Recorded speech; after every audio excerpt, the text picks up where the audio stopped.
4, 3, 2, 1. Mr. Speaker, ladies and gentlemen, we need to understand how dangerous and how difficult it is to be a first generation immigrant, especially when you're coming into the unknown and coming into something unfamiliar. We think that in order to be understood, you need first to be able to understand, and that involves abandoning certain old ways and habits which might have gotten you here but won't necessarily get you there where you want to be in the future, where you need to be, exactly because of a lot of confusion, a lot of volatility, uncertainty, and complex ethnic developments and things happening in this new multi-ethnic society. That is to say, even if like Europe or America on average is accepting, we think that they generally have a liberal and progressive skew in terms of how you do things. Meaning, if you continue, like I said in my POI, to like beat your kid because you're used to corporal punishment being fine in the third world, it might be potentially dangerous when a cop or someone in the mall sees you and literally reports you to whatever equivalent they have of DSWD, and you get your ass deported, and your children ultimately end up confiding to their teacher and saying, yeah, this bruise, I got it because I was kneeling on Mongo, all of these things. You don't want to put your family in a sense of risk in the worst case, but in the mildest or mid case, you don't want to be seen as weird or ostracized by your peers, especially at a point in which where you have to fit in order to get a job, in order to find your kids a place to be able to go to school. A few features of our model responses will be integrated.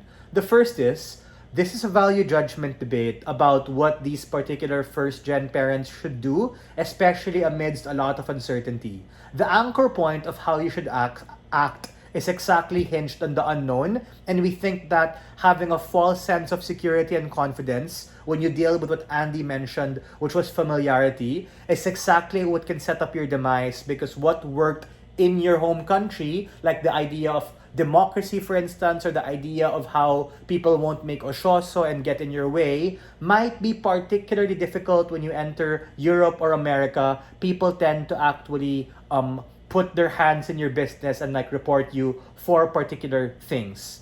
We think this leads to a misplaced and a misconstrued sense of what would work, and ultimately can actually lead to a host of other particular harms that actually get you pushed to the margin or ostracized. And we think that is a really terrible way for a child to be able to grow up at a point in which their neighbors, their friends don't want to hang or play with them because their dad's like some ultra-nationalist conservative who believes in some strange conservative or authoritarian belief set and value, which isn't necessarily aligned to that particular society. That is to say, my second point of framing is that don't gaslight us, right? Or judge, don't misunderstand us. This is not a debate about nationalism being good or bad, pluralism being good or bad. This is uniquely about the strength and value and the effect that these particular values have. Like it's a meta on the value of values. And we think that it isn't as simple as, luma, old, it worked, it's good, meaning it's completely fine for us to be able to do that. We should do it more. Nor is it, new, bad, you're gonna be a sellout, meaning old, comfortable, new, bad, fuck you. We think that uniquely you have to understand, exactly as the first part of the motion describes, this being a culturally diverse society, and the point at which you lock in that society creates a lost opportunity cost to be able to be exposed to other things and exercise agency and choice as a parent, and later on for your child to be able to live their own life and go into these uncharted territories. The third is about the nuance to like instilling, meaning we need to have a strategy in terms of how to raise our child because of scarcity of like time, resources, and capacity, meaning they're gonna grow up kind of fucked up if you try and like tell them, here's our old stuff, here's new stuff. So that's why a trade-off specifically has to be made. Our alternative and counterfactual, to be very clear, is that we want to be able to seek to understand first in order to be understood. And we think this comes even to the extent of having to be able to change or forgo certain values which you might have been raised or you might be actually used to, but isn't necessarily what you might want in a new society. Because the very simple push I'm going to have is uniquely about how values and systems are dynamic. Values aren't hinged and rooted on those values in itself in terms of where they were, but actually the true sense of nationalism, which is a flip of everything that they're saying, is actually contingent on what you make of it, where you are, the choices you make. Meaning, home isn't the value that you knew for the sake of a value, but home is where you are and what you make of it. Meaning, the fourth idea here is to be able to explain the harm of this being contradictory. Meaning, in its mildest form, like I mentioned in my pre-oration,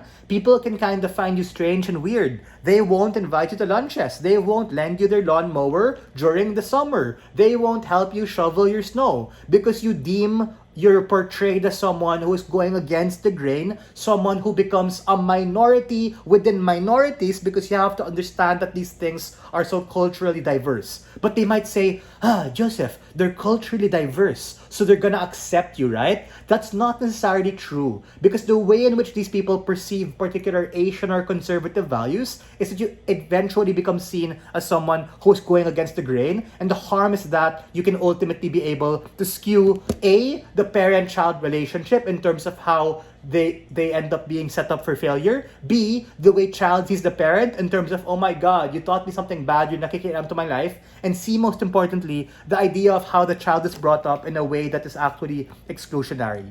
Meaning, in order to be able to survive as the parent of a first generation immigrant and raising that particular second generation, we need to be able to truly understand how it's important to be able to grow our network, be able to have friends, and set up ourselves in a capacity to be able to have the widest social circle. But here's the clincher. At the same time, not drawing too much attention to ourselves to the point that we might seem weird, we might seem strange, or we ultimately might be deported or reported for doing something that goes against what the society wants. For all of these reasons, very proud to stand on side neg. Thanks.